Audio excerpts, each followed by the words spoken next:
Bonjour, découvrir côté perso Lionel Descamps qui est candidat aux élections municipales 2020 à Rouen, c'est ce que je vous propose maintenant dans ce numéro spécial de C'est juste entre nous.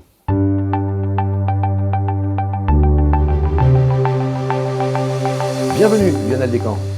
Bonjour. Bonjour.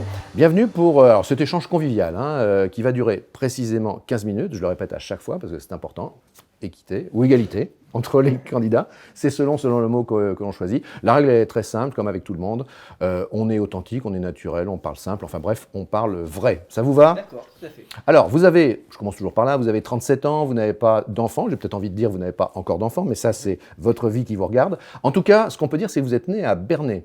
Ce territoire de Bernay, pour vous, il est, alors il n'est pas fondamentalement urbain, il est comment, rural, il est rurbain, comment vous le considérez? Eh bien, moi, mon enfance, c'est le monde rural quand même. En plus, mes grands-parents étaient vers Bourrachard, donc c'était très rural. Maintenant, ça se transforme. Effectivement, Bernay, beaucoup de Parisiens viennent emménager. Donc c'est du rurbain, du rural. Oui.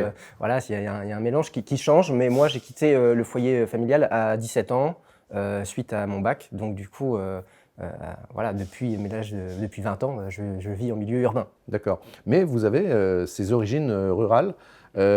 Considérez-vous qu'elles ont créé une empreinte forte en vous, Oui. d'une manière ou d'une autre, Oui. que vous allez me dire? Je m'en apercevais pas, mais je pense que le fait d'avoir le souci de l'écologie dans le quotidien, même à la maison, isolée pour avoir moins d'empreinte énergétique ou des petites choses comme ça, en fait, de bricolage, eh bien, ça vient sans doute de mes parents et du fait d'avoir vécu en milieu rural ou le fait d'être plutôt sobre en termes de consommation, de faire attention à l'eau, etc. C'est des choses ou le jardinage, par exemple, c'est des choses que mon père et ma mère m'ont enseigné. Oui. Voilà, vous avez hérité ça de la cellule familiale. Oui, oui. Aujourd'hui, cette ruralité qui vous a bercé dans vos jeunes années, comment elle se manifeste, cet attachement à la terre aussi, comment ça se manifeste aujourd'hui dans votre vie quotidienne? Vous avez parlé du mot jardinage, là, il y a Ouais, peut-être un ouais. fil à tirer, là? Ouais, eh bien, depuis un an, en fait, je suis au jardin Astéroïde, à côté, derrière Syntex, en fait, le stade Syntex à Rouen.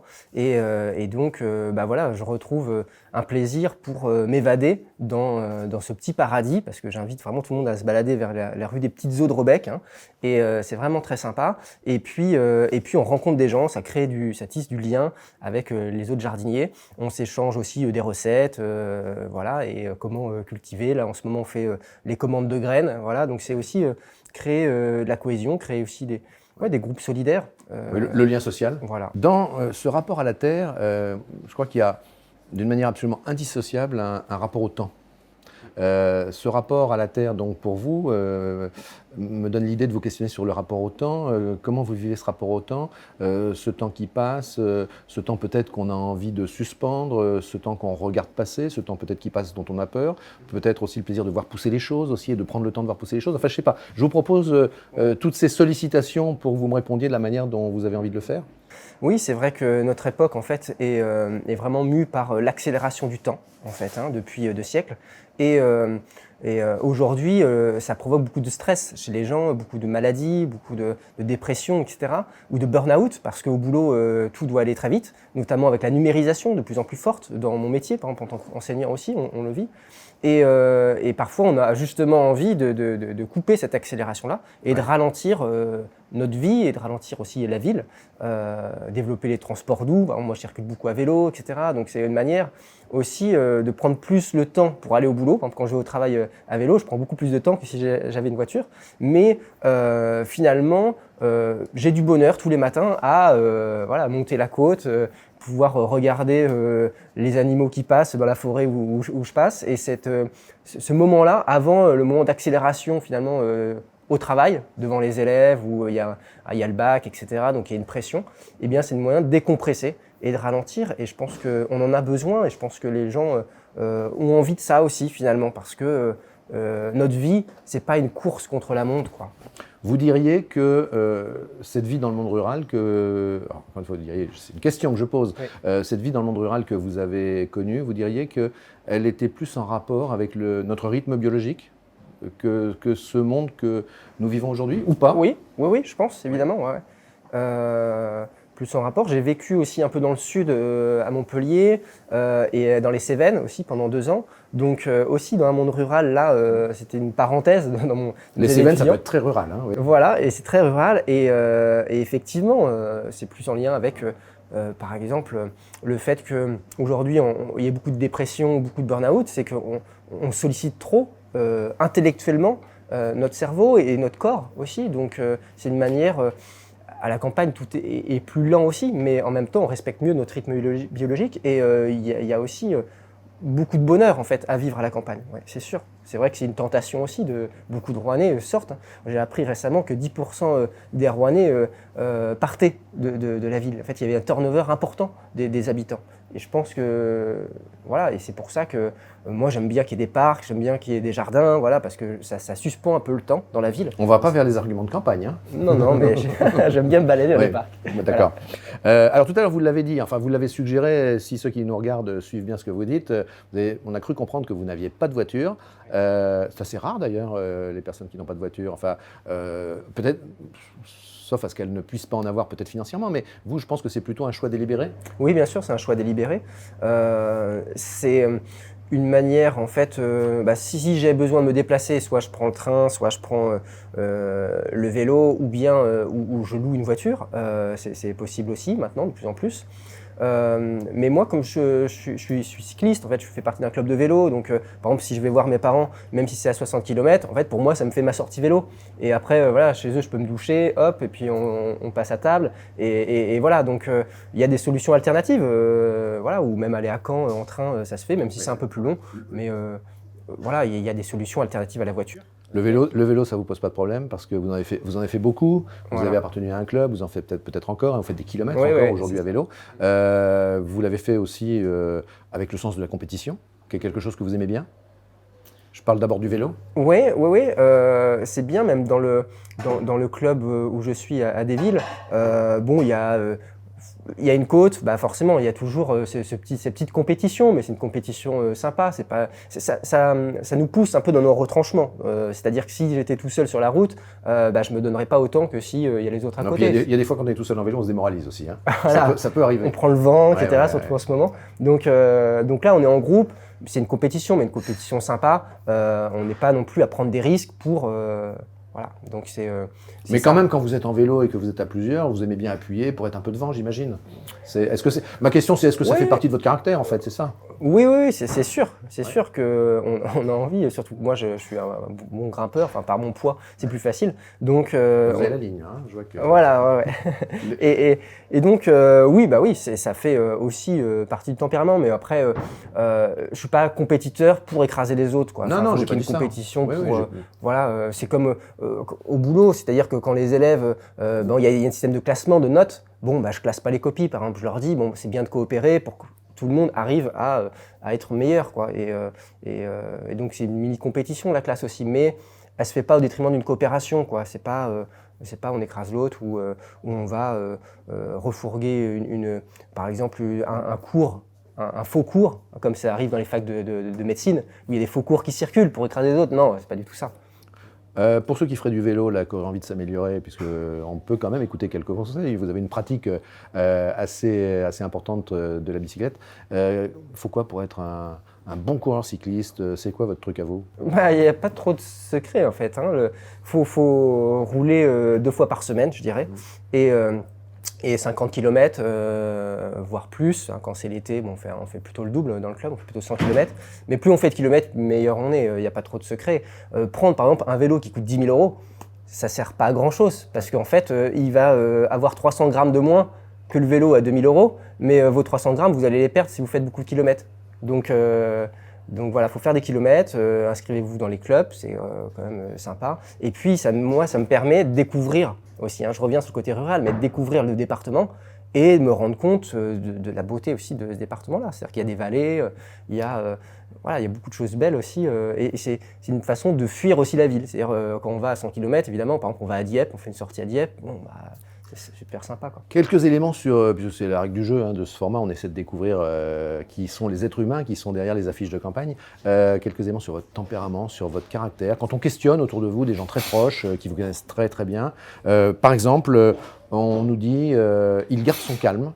On nous dit même, ça va peut-être un peu au-delà, il a un self-control impressionnant. J'ai entendu ça. Mhm.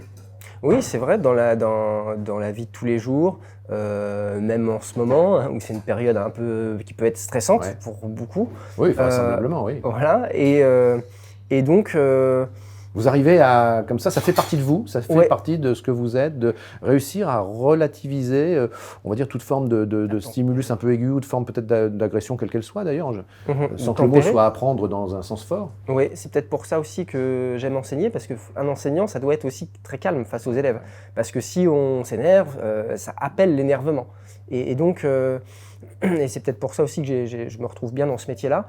Et puis, dans tous les jours aussi, c'est-à-dire que quand il y a une difficulté, la raison et le calme permet justement de sortir et pas Mais de là, s'emballer. vous n'avez pas à vous forcer parce que vous êtes comme ça, en fait. Oui, c'est vrai, Vous c'est prenez vrai. les choses avec un peu sens, Ouais. enfin, je crois comprendre, le sens de la relativité. Voilà. Pas forcément zen d'ailleurs, mais Non, il faut savoir parfois avoir du caractère, bien sûr. mais voilà, je crois que c'est important qu'on ait des gens voilà, qui soient Alors, pas dans la passion voilà, justement. violente, quoi. Non, ou- d'accord. Mais ou- justement, pour autant, on me dit aussi, il sait, alors encore une fois, on ne parle pas de la campagne, Ouais. mais on me dit, il sait défendre, en général, dans toute autre situation, ses idées de manière passionnée. Il lui arrive même, quand c'est comme ça, de même des fois monter un peu dans les tours. Ouais, c'est Ouais. vrai, parce qu'on Vous a. ne pouvez pas me dire le contraire parce que je sais que c'est vrai. Oui. Dans les soirées, les discussions, effectivement, il faut défendre son opinion et puis. Il faut de manière un peu vive. Oui, bah ouais, parce qu'en fait, quand on est passionné, parfois, forcément, on développe des arguments et puis on dit, bon, on essaie de casser les arguments de l'autre. Donc ça fait partie de la joute verbale. Donc ça, j'aime bien, ouais, ça, j'aime bien. Bon, on me dit aussi, avec lui, on rigole. Il sait se marrer. Hein, je reprends texto ce qu'on m'a dit. Ouais. Ouais, ok, je cite.